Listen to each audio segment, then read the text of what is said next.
are quite good. Attack warning. Is it for real? Attack warning. It's for bloody real. Live from Colorado Springs, the Drop Culture Podcast. Want to confirm, is this an exercise?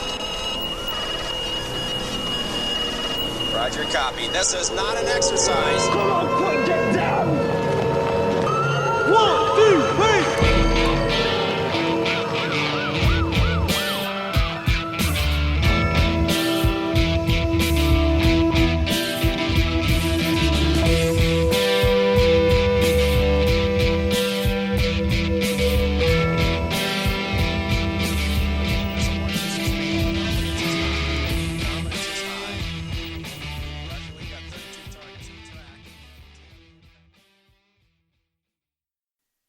Welcome, everybody, to the Drop Culture Podcast. This is that podcast where we pick up that piece of pop culture you forgot about or missed, shine it up real nice, and cram it in your ear holes.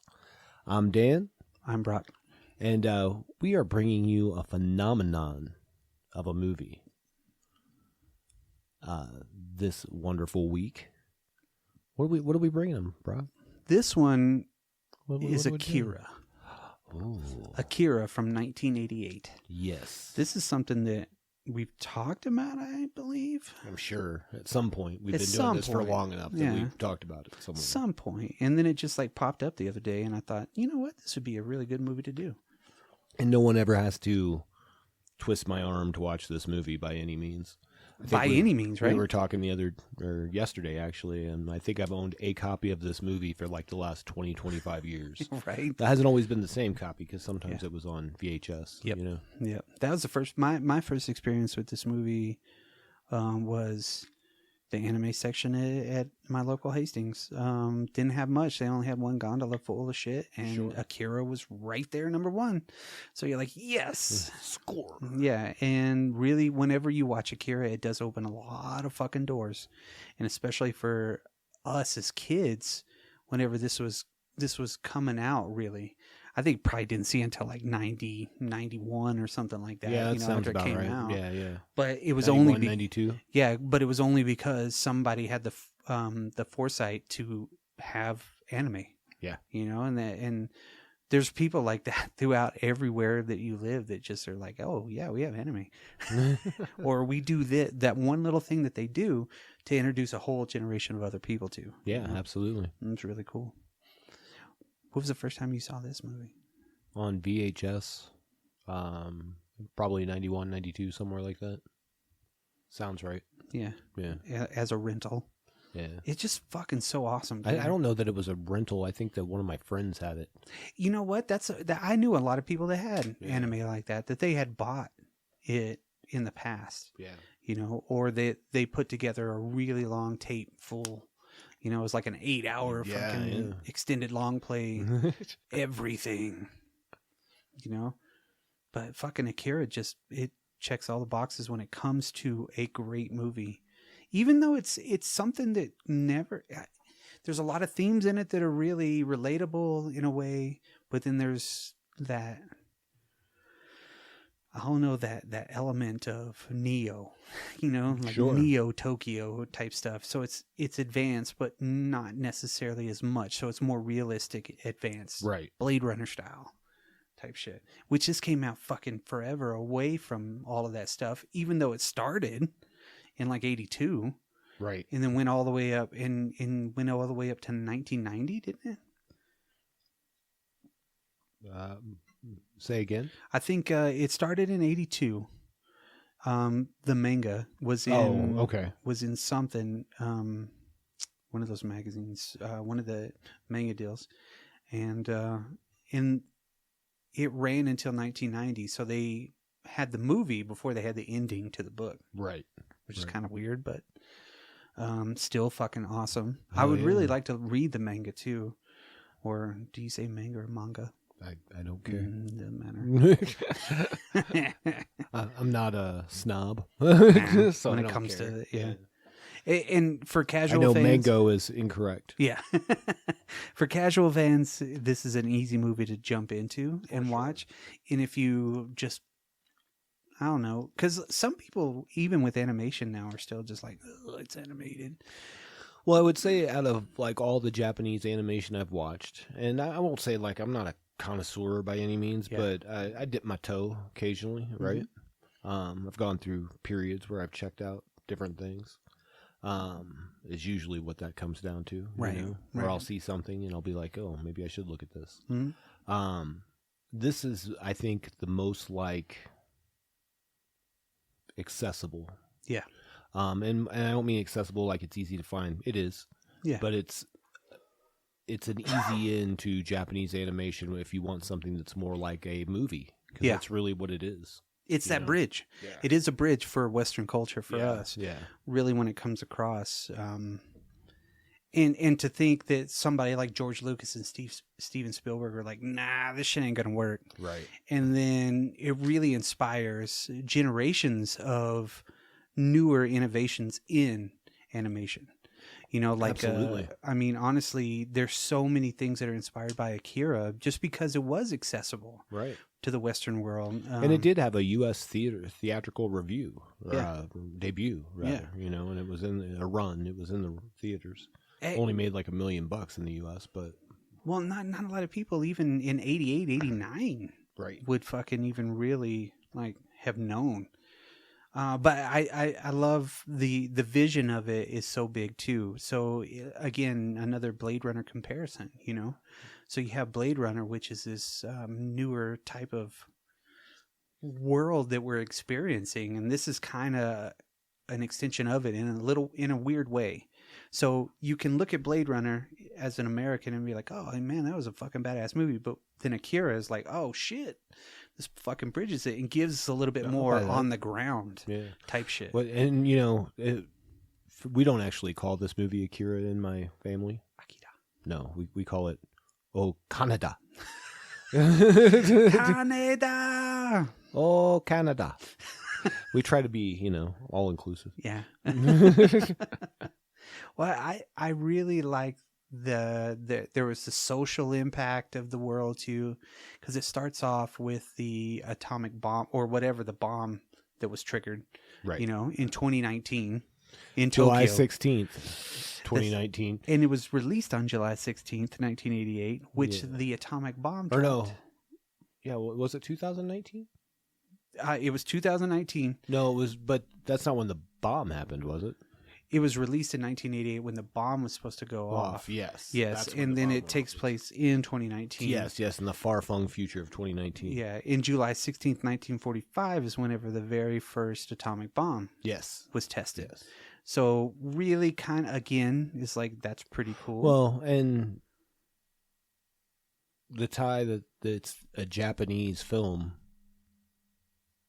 Yeah, with a major American thing. Right.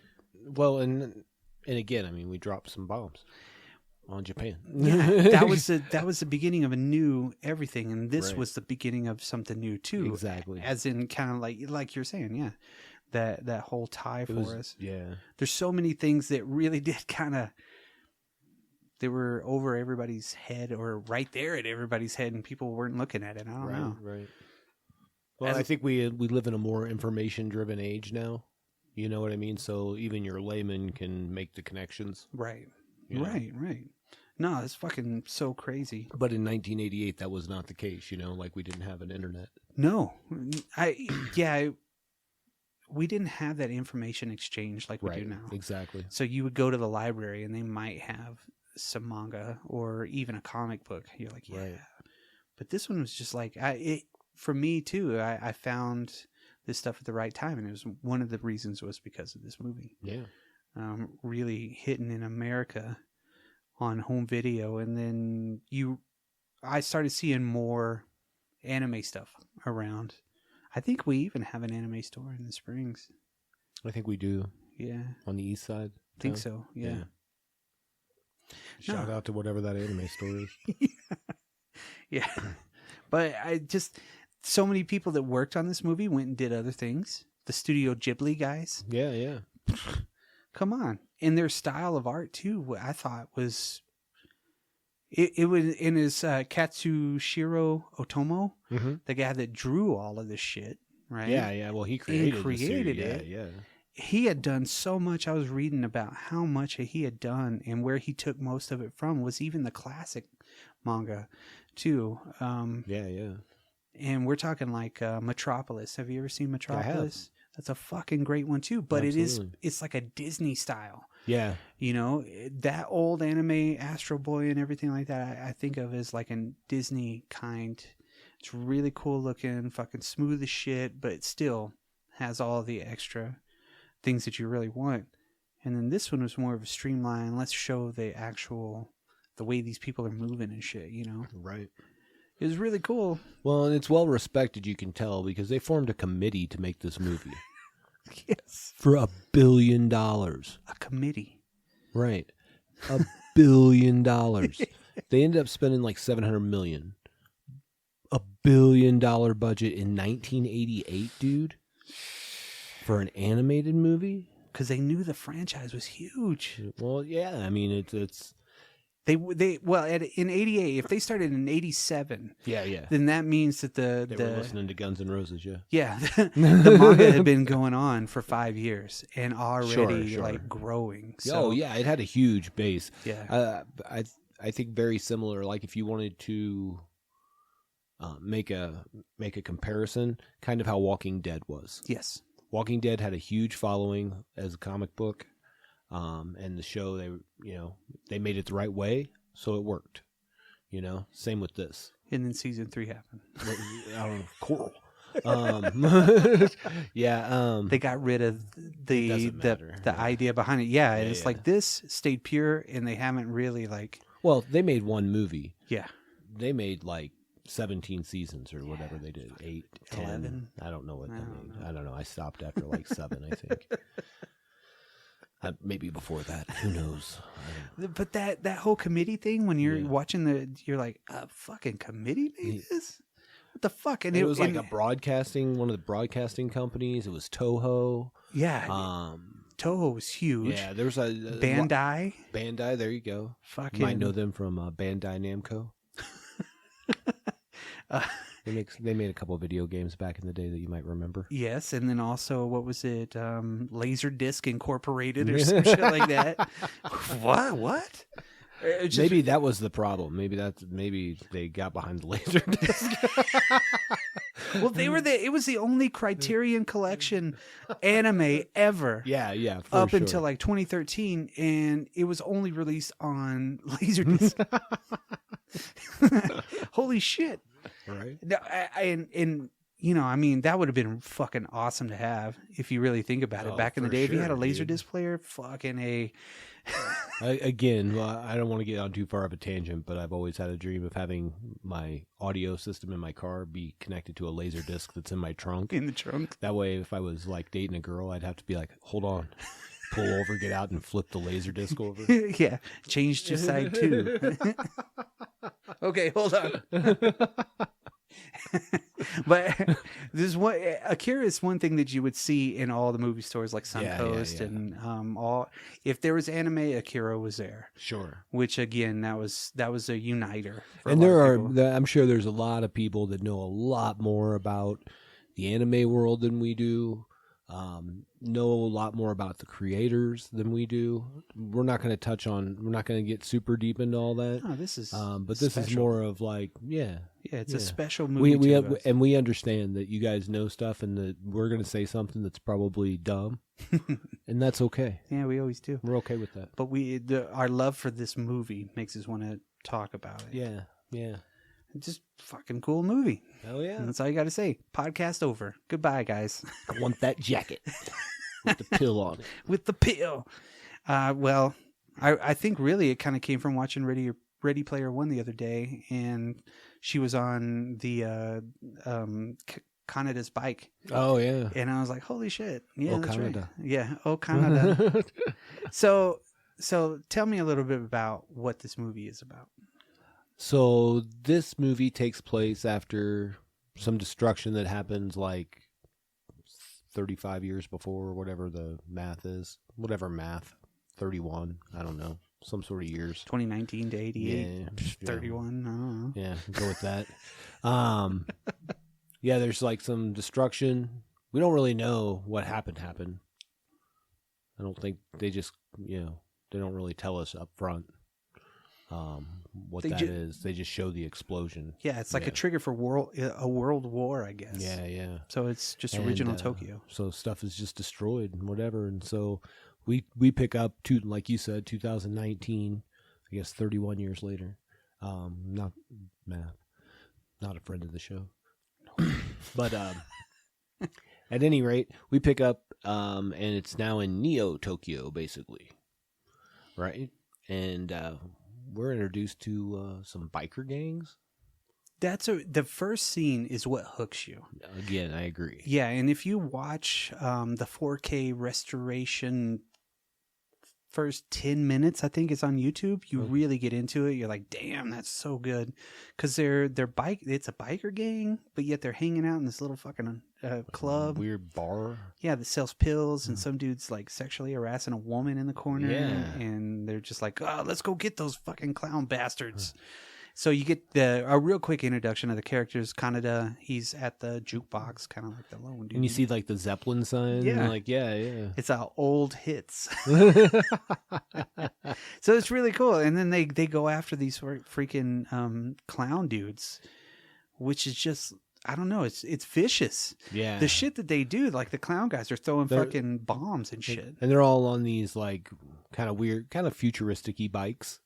And they're like throwing bombs, like you said, and like hitting people with bars, like road rash style. Yes. Yeah. Fucking pipes with screws in them. Yeah. That spark. Yeah, well, that's how you get the gas to catch Ka-ting, on fire. I mean, and that's one of the best parts about this whole movie too, is the motion. Agreed. So the way that the way that it moves in a lifelike way to where you understand it, but then they add the fantasy part of it, like the like when the lights, when they're taking off, and it kind of does that little tail from the tail lights, and it does the winding thing. I have to fix something real quick, because the figures I was reading were in yen. Oh yeah. 700 million yen. Yes, 700 million yen back then was $5.5 million. Oh shit! Just want to make sure I clarify that. And even if it did reach the 1.1 billion, it was $9 million. So that makes way more sense. I was like, what? That's a lot of money. It's a lot of money, but it's way less than what like I initially said. Yes. I'm like, that's like you're making Endgame. Yeah. Yeah. Times 3. Infinity War or whatever, like all together. Anyway, sorry about that. But at any rate, that first fight that they have is really awesome, because you really do get introduced into whatever world that is, which is just fucking strange. And then I like that though. We've talked about this in a lot of movies before. It's a movie that just throws you in, right? Yes. You do get the little preface about the destruction of the world kind of thing, but that's it. And now we're in it. Yeah. We don't need you to pan around the world and show me a whole bunch of shit that's going on. It shows 1988, 2019. And now we're in the club. The music is fucking badass too. Absolutely. But that's really that introduction into this fast-paced world, kind of crazy shit on the fucking motorbikes, and the one clown dude that's riding with no hands. Yeah. Fucking awesome. I mean, Jesus Christ. And he catches a fucking lead pipe in his shoulder. He's badass, though. Yes. He throws that dude down, fucking cracks his arm and shit. And then that's really cool, too, them going into the old highway. Yeah. And the one dude goes down the ramp from the clowns, and he's like, ah. And then they show him crashing, but they do that slow-mo deal where he's like rolling on his side and shit. And then, of course, Tetsuo comes along and fucking, because those are your two mains. You got Tetsuo Kaneda. Kaneda, he's the one that owns the red bike, which Tetsuo's on at the very beginning. And yeah, he's like playing around. He's like, it's got this and the brakes. Yeah. And Oh, I get it. I get it now. I want one of these. He's like, you can't ride this. You want one, steal it yourself. Yeah, no shit. Somebody's gonna find that. Maybe it's Neo Tokyo. There's a lot. No low jacking going on there. But the one thing that throws a wrench in all of this normal shit is that's normal. yeah. Is the old kid. Yeah, the old kid, the Benjamin Button kid. Yeah. So like as he's beating this dude up, on the bikes, they're flashing back to this weird shit. He's like looks and sees like a kid in the middle of the road that looks all old, but a kid. But before that, they introduce that because they're having riots at some place where they're at, and that dude's like running with a fucking gun. They look at the screen and there's the dogs all happy and shit, and the next scene is the dog's like fucking chasing them. So it's the old little boy and some guy, right? Some dude with a mustache. Yeah. Tom Selleck. Of Japan. Yeah, and then he winds up like literally right in the middle of some shit with the kid. That's pretty fucking great animation too. Whenever they're shooting him, which is fucking crazy. Points a gun at him and is like, the little kid just won't run. Right. Then he disappears, right? Because we see one of the other new characters pop in that she's watching the riots happening. Right. But is she connected to that dude? I don't remember if that was a thing. You're talking about Kate? Yeah. If she was connected to the guy that died, I think they were all part of the same team, right? Yeah. And then, they he winds up standing in front of Tetsuo, and freaking explodes the bike. Then it's weird because you have these little kids, but they're old. Old kids. In hover bikes. Or what did that, hover dome? The one guy looked like MODOK, yeah. I was like, oh, crap. You can't do that. You can't escape. Come with us. Creepy old kid. Yeah, it's just weird. And even Home Dude's like, what the fuck is happening? So then they end up at like some stadium somewhere, which is like their jail. So, and of course, one of them gets taken away by the big old general dude that pops up. Yeah. They end up with him. They don't know where they're going. They arrest the other guys, which they're trying to play. They're like, we were just driving by. Whatever. So they're in that deal, and that it's so weird that they're in this interrogation room, I guess for the riots. Yeah, that's what it seems like. And I think because there's a lot of people in the hallway. Yeah, and it was like the stadium too that they were building for the Olympics. Yeah. Okay. Was it, or is it around there or something like that? I don't know. But then he keeps saying that like we need money for that later. Yeah. And then Home Dude, there's one guy that comes out with a fucking grenade. And it doesn't go off, and they're all like, fucking A. So he sneaks out the good looking chick that he sees. Well, he doesn't. He tells them, he's like, oh, she's with us. Yeah. And he's like, well, take her. Yeah. And because he calls him an old man. Yeah. And he's like, I'm 25. Yeah. And I'm like, dude, 25 maybe a night. Well, maybe I don't know, because he lived a really tough life. Yeah, well, I'm just saying, Kevin Arnold's dad, dude. Well, he saw her picture on the paper in there, and while he was snooping, he's like, she's kind of good looking. Yeah, and then they end up getting her outside, and she sees the other guy that she was with the night before, and then all of a sudden we see the explosion.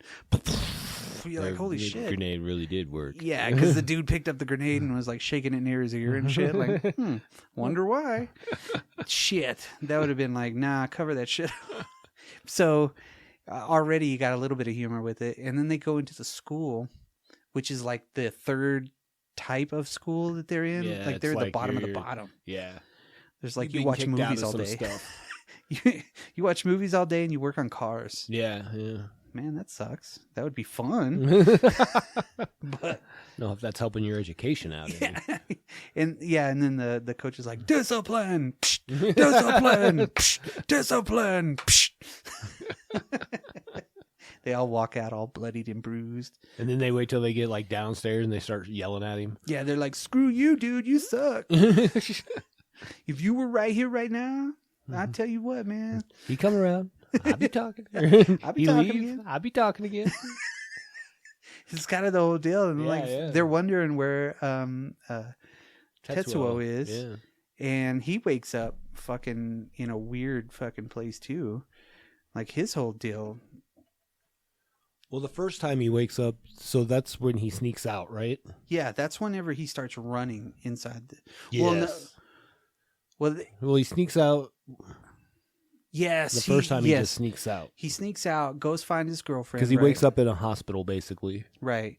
He goes out, find his girlfriend. Right. She gets him a sandwich. Yes. And they sit up on the thing to talk about life. Yeah, and he's like, oh, we'll go here. Let's do this. We'll go to the country and we'll live. And she's like, okay, I'm only 12. I don't even know how old they are. They got to be like 16. Oh, right? yeah. At They're least. teenagers, for sure. And then, so Tetsuo's 20, or not Tetsuo, but Kaneda is like 25. Yeah, he's got to be. I'm just good with engines, 22. man. 22 years old. 22, man. Still a senior. So he ends up stealing the fucking badass motorcycle. Tetsuo steals Kaneda's bike. And then they go after him, but the clowns catch up with him again. Correct. And they make him go by. Yeah, they make him crash, and they fucking basically are about to rape his girlfriend. Yeah, well, like he pulls her shirt off, and then punches her in the mouth. And then knocks her out. And then they go for him, and that's when the other, I guess the pill gang comes along, and the capsules. So we get to see fucking Tetsuo like fucking go nuts. Well, before that, like, doesn't Kaneda show up? Yeah. And the rest of the, like you said, the pill gang, and they kind of start beating the shit out of all those folks. Right. But that's when Tetsuo starts grabbing his head. Yes, everything's starting to hurt. Yeah. And the doctor comes around, and the doctor's got these ulterior motives too, to where he's not telling the general all the truth about the pattern. Yeah, about the pattern. He's really kind of lying just to see if it'll happen again, I guess, or to study it until the very end and then kill it. But then he doesn't want to, in a weird way. Yeah, and there'll be context to that here in just a second. Yeah. Then they. Because after that, that's basically whenever Tetsuo's kicking the shit out of that one dude, just like punching him back and forth, having the head deals. Yeah. He fucking falls down. They come pick him up again. Yeah, so all the like people show up, the military, and they take him. They start tell them to fuck off. Yeah, they talk about the dosage too. Yeah, the dosage that they're giving it to him. They don't want to give him too much, but the doctor does. Right. And gives him enough to where he starts fucking tripping and seeing little fucking bears and rabbits and shit. Well, he like wakes up and he throws that teddy bear off the bed. Yes. And then the next thing you know, you see the teddy bear and like a little car and a rabbit, I think it is. Like, come walking up. Yeah, just climbing on his pillow and shit. And they're blink, blink, blink, blink. It's disorienting as fuck. And he picks him up and smashes him. And then turns around and the bear's like forming behind him out of like stuffed animals and shit. All the shit that's around there. Yeah. And then he eventually like cuts his foot. Yeah. On the glass that he dropped. And they're like, blood, you're weird, you bleed. Yeah. Weirdo. That's what they say too, right? Weirdo. What? So we know that those three are still there, and then they have some weird telekinetic power, and Akira is like nowhere to be found. Yeah, and they reference Akira or however Akira. Whatever. As like a person that was before, and like a friend of theirs, of the three weirdos. He was the old little people. Yeah, he was like children. What was he? He was another patient, I guess. Yeah, that had the powers, and they were studying him. Right. And then something happened with him where he just basically became nothing. Right.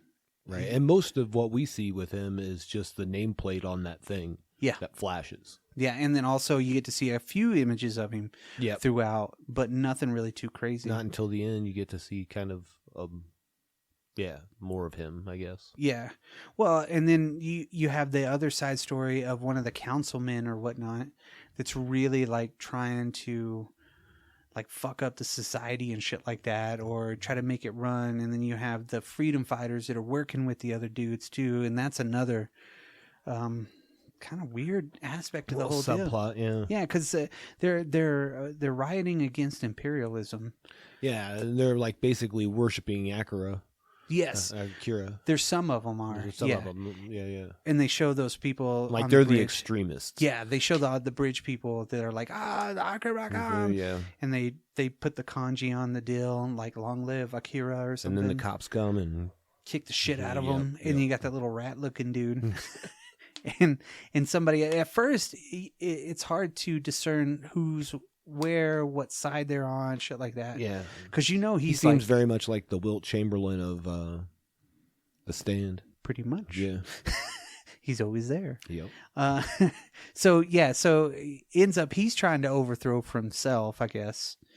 At the same time, they are running those experiments on the kids, but they're really not running experiments. They're just doping them up, and one with the little girl like is dying or something, but she's perfectly she's okay. Like in a glass tube or something, or a room or whatever she's in. A glass iron lung. Yeah.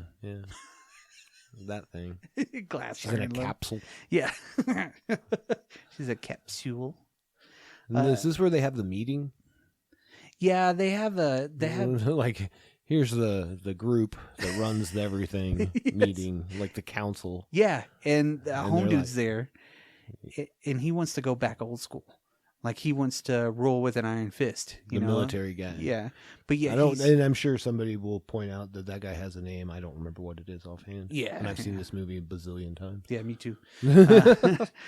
But yeah, he is on that side that wants to overthrow, take over, get rid of all the rioters, go back to normal. Right. You know, he's still that old school kind of punishment dude. You know what I mean? And then you got the other councilman, the rat guy, working with the underground people because they're trying to overthrow all that shit to give freedom to everybody. Right. They're not part of the Akira squad. Right. But I would say the Akira squad's like an extremist version of them to some degree. Right. And the whole time, I mean, the big crater where everything was at, that's where Akira is. Right. So they took apart his body, whatever was left, like dissected him pretty much and put him in different jars. But we don't find that out until much later, right? Do they allude to that? They kind of, whenever they're talking about it, and see, because Tetsuo doesn't end up going there until like way later, yeah. Because he starts hearing things and he has all those visions. And I think, I was gonna say it's the visions caused by that whatever. The visions that he has start creeping up on him while he's beating up that one clown dude, and then he's on the table getting scanned for everything. Then he starts having more. He's like, I don't know who Akira is, and then he does eventually escape again, but at the same time Kaneda and what's the chick's name? Kate, they go down into the fuck. Yeah. Well, there's an infiltration deal, and somehow, he worms into their council. Yeah. And like, they're like, oh, well, I guess he's coming with us. Well, because she was running missions with them, and then he found her doing the mission, and then ended up saving her from her getting shot. He follows her. Right. And he ends up following her, and then the guy like, who's this guy? Yeah. Yeah. Well, it's crazy too. Whenever they're in these weird sewers with like shit and like dead rats and rats with maggots in them. Yeah, and it's just gross. And like she shoots some dude's jaw. Yeah, shut your goddamn jawbone off. And then they end up going. They're wanting to go into like the main power station or some shit like that for the facility that they're going into. But Kaneda wants to go get his friend because he knows he's in there. Right. And this is big giant industrial complex with Zartan hovercrafts with guns and shit, which is fucking pretty awesome too. And then they're still sitting in that nasty fucking gross water. I do like when we see where Tetsuo is for the first time, like they do that running through all the halls kind of thing, so you can see how far removed from everything this area is. I mean, it's just like, that was cool the way they did that. Crazy little sequence too, because it does take them through fucking everything. It's like, phew, phew, phew. Yeah. And then that's where he wants to go because they're still fucking with him. You know, the kids are still fucking with him, and at this point, while they're all mounting their assault, Tetsuo's in there like, fuck this, I got to get out. So that's a great scene too, because when the two guards come up, and the one's like, he's gone, and it was like open, yeah, and then he just like. Yeah, that was fucking crazy, and it's only in that one spot too. Yeah, he just like wills them to explode. Yeah, like Dr. Manhattan type shit. Yeah. So that's whenever he's trying to make it down to the very bottom level where the kids are, And they're like, don't let him get through, blah, blah, blah. So they start trying to shoot, but he's creating that fucking force field. He's just like, fucking killing everybody. He finally gets down there. And even the general comes in, he's like, stop. Oh, because they're having their big battle between the 3 old children. Yeah, and him. And he's growing in power exponentially. And he keeps growing. Yeah. As he's going, you're like, oh, okay, he can do a lot of things. Yeah, he's fucking really badass. Because whenever he finally gets out, he comes up and that's where he grabs the cape. You know, right in the middle of everybody, because he just rips it off and wraps it around and does that collar in one move. Yeah, I know. Awesome. Because you see the helicopter coming across the street where they have it blocked, right? Right. And then the helicopter comes back and is flying in this weird way and fucking explodes, and that's him. Yeah. So all of the fanatics are like, "Yay, we did it!" So they go to follow him. Yeah, they completely 100% go to follow him. At the same time, Kaneda is like still trying to find his bike and shit. Yeah. So he ends up. Where's my bike? Yeah, so he ends up getting a laser pistol. Yeah. Yeah. Because they attack Tetsuo from space with the soul. Yeah, which is like a big laser from space on a satellite. But yet he goes straight up. It kicks his ass. Yeah. Like when it hits him, and it goes off a couple times, but then like he's like, oh. Yeah. It goes into space, and what's really cool about this is there's no sound in space, and they just show it. I know, right? That was the first introduction for me to see no like shit in space. No sound. There was a little more fire than there should have been. Yeah. Yeah, exactly. There always is when it comes to that. But if you're doing no sound, you have to show it. You know what I mean? I get it. You have to have something there. But I also like that it wasn't like he just went up there and smashed it. Yeah. He's like, okay. I'm going to fly up.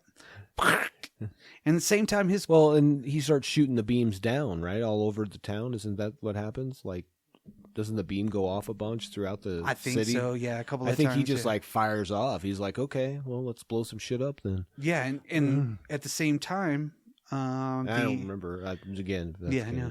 But I do remember that scene. And then the general guy, he's actually trying to coup at that point. Yeah, at that point, they come to stop him. Mm-hmm.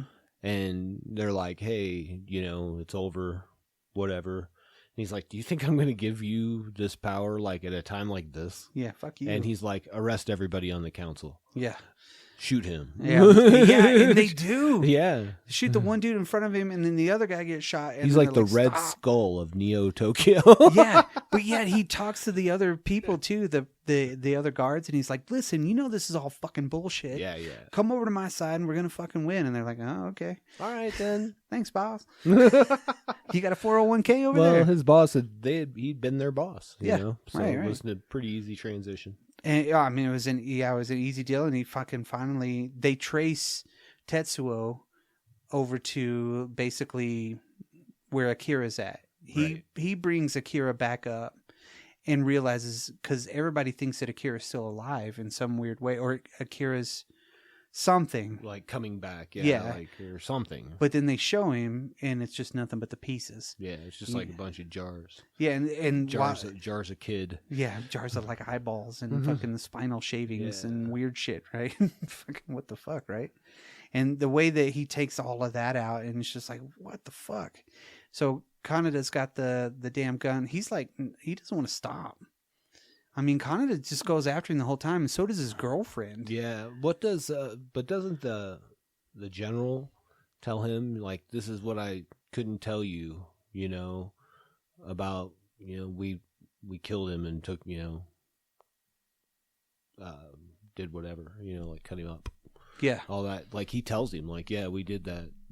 Yeah. Okay. Great. They kept it for research, future research. Yeah. And then the doctor the whole time was like, oh, everything's cool, because the doctor made a promise to the general that if it got too close, they would kill him. Right. But he didn't. No. And that's where he was like, I think he was fucking with there's probably a lot of shit in the manga. Oh, I'm sure. Describe it, Yeah. Yeah, like I didn't exactly understand the pattern. You know what I mean? Like, I would love to get deeper into that, and I'm sure there's plenty of places where I could read up about that. I did not for this episode. Yeah.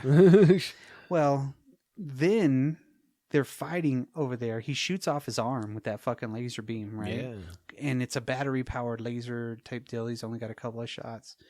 And Well, I thought his arm got taken off by Soul. I think so, yeah. Because I know he's like fucking blasting at him and shit. Because when the girlfriend comes, he's got the metal arm. That's right. Yeah. He takes a lot of that fucking metal from wherever he's at and just forms an arm. Then he becomes a giant gelatinous blob. Well, I'll tell you that pretty early on, though, we find out Kaneda is like kind of a badass dude. Like when Kate was down below and the guy had a gun on her earlier in the movie, and he just runs down the wall. Yeah. And I'm like, all right. And then like he's like doing all kinds of super like badass, like sliding my bike sideways, taking shots, looking all cool. Yeah. You know. Which the Akira bike slide is like the one most enduring thing from the whole movie. Yeah, for sure. Everybody shows it and everything. Well, I mean, it's so weird that they try to wake up Akira to stop the mass, right? Right. And it's just like, nah. And then... Dude, he's not just a mass. He forms into like a baby somehow. Like a giant, gross baby. Yeah. Yeah. And his like spine sticks out, and then then he's just a blob. Yeah. It's just like eating shit. But Akira really is alive too. Yeah, yeah. So he ends up creating that singularity to fucking swallow everybody up. But the kids... Well, we have the moment when I think we kind of glossed over where Kate comes and fights Tetsuo. When they endow her with powers, the three. Yes, because they lead her to go into the right places, because the little girl is like, come this way. But then they give her the power to like actually take him on for a while. Yeah. And she's got the touch. Well, and then, of course, they transport the general guy, because I guess he's compassionate to them. Well, yeah, he really shows like throughout. That's one thing I'll say. Throughout the movie, he really does treat like those kids like they're people. Yeah. You know? Yeah, he respects it. Yeah. Which is not necessarily his interaction with others around him. Yeah, but he doesn't want to hurt anybody either. Right. He's best intentions for sure. Yeah. He's a soldier. He says that a lot. Yeah. I'm a soldier. That's what I know. They transport him to the at a safe distance. They're like, get into that hole and you'll be okay. Yeah. Okay. Climb in or go in the tunnel. Isn't that what they tell Kaneda? Is to go in the tunnel, and then he just doesn't? No, it's or is it the military guy? Yeah, it's a military dude. But like, I'm just saying, at no point do we see him walk in there. He like turns around and starts walking the other way. Yeah. Well, what I really like too is whenever they're in there together, you get to see them as kids, and you get to see Kaneda always helping Tetsuo. Yeah, so like a brother type of a deal. So Kaneda gets sucked up into the stuff, and that's when the first little old man boy is like, he's gonna go save the day. Yeah, he's going in there, and they try to stop him, and he's like, he's innocent. Yeah, you know. Yeah, this is his fault. Yeah, sorry. And then they decide to all go. If they go together, Care Bear stare works better when there's three of them. I don't know. I guess it makes sense though. Like, you know, they're more powerful together. I get that, but it's just like that's the lesson you get, like you get from comic books, like back in the day. You know what I mean? Like, oh, if we all work together, yeah, let's all work as one, and it works out. Well, yeah, and then basically, Tetsuo creates another universe. Yeah. So he's like the Molecule Man, sort of. Pretty much. Yeah. He's transcended because reference for you. If you don't get this movie, you're probably not going to get that reference either. Yeah. Which is, you really have to watch it to even. It's a hard movie to talk about because there are a lot of hard to follow. It's just I think the biggest thing that I like about this movie is there's small sections that open up bigger questions, I guess. Morality, things like that. And we can discuss that, but I think every movie deals in that way. In some capacity, right? Yeah. And this just takes it on a more of a political, military level to some degree, along with the morality of human life. Yeah. Right? Because basically that's what it's always about. Yeah. And especially in the future, trying to... And on a much broader scale, Yeah. There was really, it was just this kid had a mutant gene awaken, pretty much. Yeah. And there was other kids that were like, nah, there's too much fucking power. You need to learn how to do it. And he's like, fuck you. Yeah, the old kids have been doing it for a while, obviously. 30-something, 40-something years, yeah. So they're old. That's why they're old kids. Yeah. Well, that's fucking weird, too. That they didn't, age in any other way other than, their skin and faces. Yeah. I always thought that was very striking, too. Oh, for sure. As an element of the story, to see these little kids, but they're grown-ups. Yeah, I think They still act like it's kids. offsetting. It's off-putting, rather. You know what I mean? Which is kind of its own thing, its own monster, which makes it stand out in your mind, right? Yes, yeah. You're like, it's just not, those things don't go together. What's going on here? Old babies. Yeah, old fucking kids. Yeah. How is that? An old kid. And the one has the vision early on, of that Akira's coming back. We're going to see Akira again. Yeah. So I do like the dynamic once we actually get to the old kids, interaction. With them. Yes. Yeah, together. Yeah. And we learn more about that. Because first, when you first meet the one that's in the MODOK chair, I'm like, oh, he's like the shill. He's like the douche. You know what I mean? Because he's working with that military guy trying to get this guy to come back. Yeah. The other old kid. And he's got a suit on. Yeah. Yeah. And then he looks a little bit like old little kid Donald Trump. Boss hog. Yeah. So maybe that's it. I don't know. But he just seemed like he was the shill for the government kind of one. Right. The one that sold out. But then you find out later that that's not really the case. And the thing is, too, is why were they stealing that kid at the very beginning? No, I think he had just gotten away. Well, yeah, it's like, well, why was he getting away whenever he was so comfortable there? Because he's fucking 40, or he's like a 60-year-old little kid. 65. Or whatever. In a 45. body. Yeah. He's like, I got to get away from this for a little bit. Yeah, and that's what I never really, I guess I need to look a little bit more into. Well, and because and that's basically what that group was trying to get him out of there, right? Get him out of there. Yeah, get them all out. Right. Yeah, in a weird way, because the little girl and really expose. It sounds more like expose what was going on there. And it's weird that they're really having to hide all of that shit after the big giant explosion happened. Right. But so really the moral of the story is maybe you shouldn't fuck with nature. Pretty much, yeah. Because we find out, of course, and I don't think we've said it in this, that the explosion that happened prior was because of Akira. Mm-hmm. And it was because basically they did the same thing they're doing at Tetsuo, right? Pushing it to the limit, and there was too much power there, right? Way too much power to tamper with. Right. And the little old kids are like... Those little old kids. They kind of know. Yeah. But yet they don't.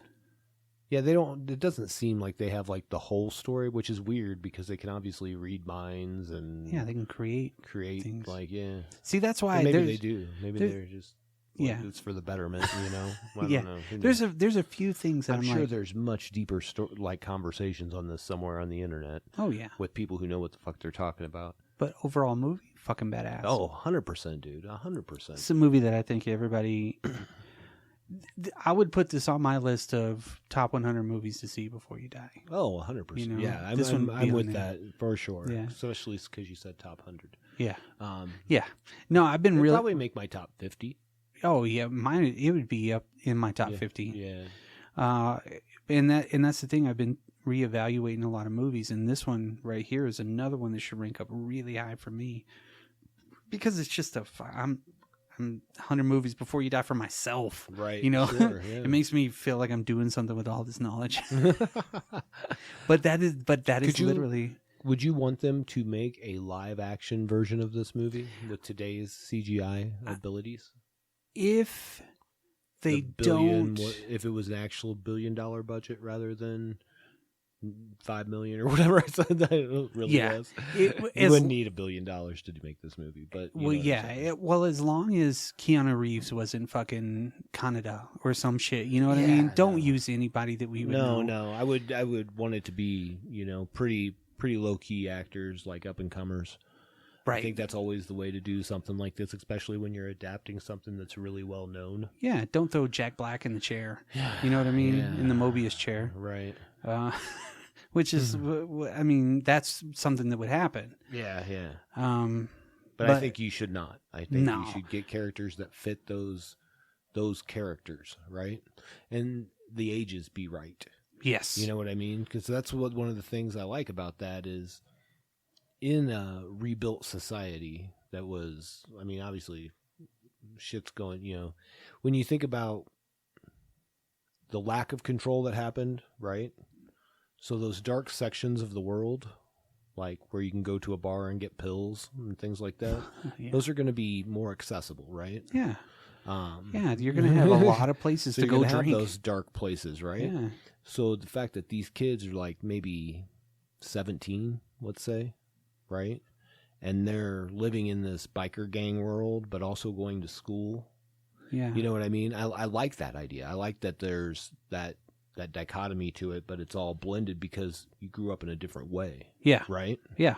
Big time. And there wasn't that total military control yet. No. And they're talking about the imperialism over there too, and really kind of railing against that. And it's a whole society that's trying to change shit. Right. Which is always a big theme with a lot of these stories like that. But the way that they intertwined it into this was really cool, which I think there should be a little bit more of that, like what's happening in France, shit like that. I mean, this should be not necessarily an influence on that, but it should have people want to actually do more for things like that, because they were totally against that. And you saw the regular people, and then you saw the military people, and then you saw this fucking supernatural shit, which you're like, holy fuck. Telekinetic. Well, and I think of, I was trying to explain this movie to my wife and my daughter, and I asked him, I said, well, did you ever see the movie Chronicle? And my wife said no, my daughter said yes. I'm like, but she's like, my wife was even like, I remember that it was a movie, blah, blah, blah, blah. I never saw it either. It's very much takes after this movie. Okay. Like, the three friends touch a meteor, they get powers. The one starts becoming more powerful, and he has, like a shitty stepdad or dad or whatever. Like, he's got trauma. Yeah. And then he becomes kind of the bad guy. You know what I mean? And the power keeps growing and at that rate. So it's very much taken from this, put in a different situation with like high school kids in the United States in the early 2000s or whatever. Yeah, where they're spinning buses on their fingertips or some shit. You know what I mean, though? Yeah. So like exactly. So it wasn't as deep of a story as this by any means. No, there wasn't the political and the whole situation. Like it was so much deeper with this, with what was going on. Yeah, the undertones, the art, fucking killer, the soundtrack killer. Again, this is one of those movies that really does live up. And that girl's name was not Kate; it was Kay. Kay. Yeah. Canada. Oh, Canada. Overall, one of the best movies ever. It's great, dude. And you don't have to remember every single character. You don't have to remember any of that. You can just watch it and enjoy it every time. That makes a great movie, and that makes a great story because you always pick up on the extra stuff if you don't know. And we're so far removed from where that is very prevalent, but we have access to it now. Right. And I mean, nothing gets you your drubs up to watch a movie when it's brought to you by Pioneer. Damn right. I remember when that would always come up, watching it, I'd be like, fucking hey, that's cool. Fucking Pioneer? Yeah. Weird. Pioneer CD players were the shit. Right. Yeah, and then they also had Yabishu beer in there. They had a whole bunch of big, giant, like, conglomos. The whole world was so rich, and it was just so full of things that's what is really engaging in it. You know, so it like immerses you in that world.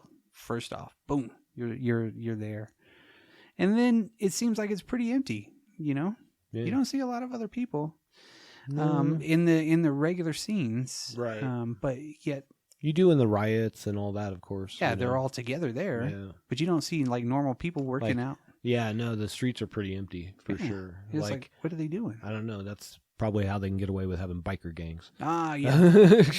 Otherwise, you'd just be smashing into a bunch of shit. No, hell yeah. Well, that was my synopsis. Yeah.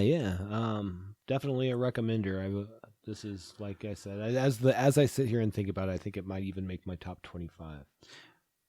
I don't know. It'd be on the cusp for sure. With anime, if you want somebody to watch something and really, I don't know, and then it's their first time, this is a very easy one to be like, yo. So yeah, this is definitely like, I have just a handful of animated, like anime movies, Japanese animated movies that I really like. This is the top one. Yeah. And some of the other ones I think it would be harder to get into. Like Vampire Hunter D is very weird and long. You know what I mean? Cool as shit, but yeah, you have to want to get into it. And the second Vampire Hunter D is like the exact opposite. You know what I mean? Too fast. It is what it is. You know, it was good, but it was what it is. Yeah. But, Ghost in a Shell. Ghost in a Shell. But I think this one, like I said, I think it's just the easiest way in because it's the most like a movie. Yeah. It's the most like a, and not that the other ones aren't, I guess, but like, you can tell that the effort was very high. Yeah, right. All the way across. It was a quality product. Yeah, I don't see any of my parents being like, you know what? This movie looks pretty good. Never. No. I would have never seen them come home and be like, hey, I got Akira. Yeah. What? What? That's fucking cool. Yes. You like comic books, right? Let's watch this together. But the Pioneer versions, which was like released much later, and I think that it's pretty well available. Yeah, you can watch that one. Hey, it's on YouTube. The full. Oh, there you go. Shit! It's on Hulu. It's everywhere, really. Because again, it kind of hits. It's iconic. Yeah, one of the best movies ever. One of the best animes ever. There's a lot of things that it goes with. And the Otomo guy, he did that anime Memories that I was telling you about. Yeah. Which he wrote the second two, and I think he directed the second two stories in that, which are fucking awesome. And then he also did Metropolis. Okay. But there are so many really. I mean, he kind of again. It was a massive influence. Everything was really kind of firing all together right there, and it just came out at the right time. Yeah, absolutely. I don't think you could make a movie. I mean, then you're going to get a Ghost in the Shell movie, you know, which I've never really made it through that movie. I've only made it through the first like 15 minutes. I think it's been a while since I've seen that. Like, now you're talking about the Japanese animation version, right? No. The live action one with Scarlett. Oh yeah, I've never seen Johansson. Yeah. Which is surprising because I'm a fan of watching her on screen. Right. Who isn't? She's a great actress. Yeah, she's fucking says her lines perfectly. Absolutely. There's nothing wrong with that. But there's a handful of things, and that would be one of them that I would introduce. But Akira would be the top one. Somebody's like, I want to start watching anime. Have you seen Akira? Right. Be my first fucking question. I would say, have you seen Samurai Champloo? Shampoo? Have you seen that? No. That's like one of my favorite animated, or Japanese animated series. Oh, nice. Yeah. Nice. They used to show it on maybe Cartoon Network or something back in the day. Yeah, like they did. It's like kind of like Cowboy Bebop and all that. Go 13. Yes. Goal. Crazy fucking. That was a cool one too. And then like Demon City. There's a whole bunch of really Demon good City ones. was cool. Yeah. I had Wolf's Rain. A friend gave me like the whole set. And it's about these like werewolf people. That it was pretty good. It Yeah. was a less slower one. It wasn't, the action was cool when there was action. Nice. I want to. Helsing is on Hulu now, and I want to go back through it. Nice. Because Helsing was always just, I don't know. It was one. It was another one like this for me that kind of opened some new shit, and I was like, oh, so it doesn't have to be sci-fi. But yeah, no, that's Akira. That's our one of our favorite movies, Akira. Yeah, absolutely. Check it out. Gushing about it. Gushing. You should watch. Well, tell us what you guys think about this movie. Where could they do that, Brock? Dropculture.com. Yeah, that's a good spot. Mm-hmm. That's the first place you go. Maybe you could also just drop us an email over at dropculturepodcast@gmail.com. You know what? We're on social media too. What? Mm-hmm. Facebook. Wow. Instagram. Ooh. Yep. And Twitter. Instagram still sounds like the most efficient drug dealer ever. It is. Yeah. Give me an Instagram. So they call me Instagram, son. So you want like a piney taste? Damn, man, you go to weed college? Yeah, but just reach out to us if you like this movie. It would be really cool. Just whatever your opinions are. And if you haven't seen it and you watch it because of this, let us know what you thought. That's what I would like to hear. That'd be pretty awesome. Yeah. So, with that, ciao. Later, dude. Peace.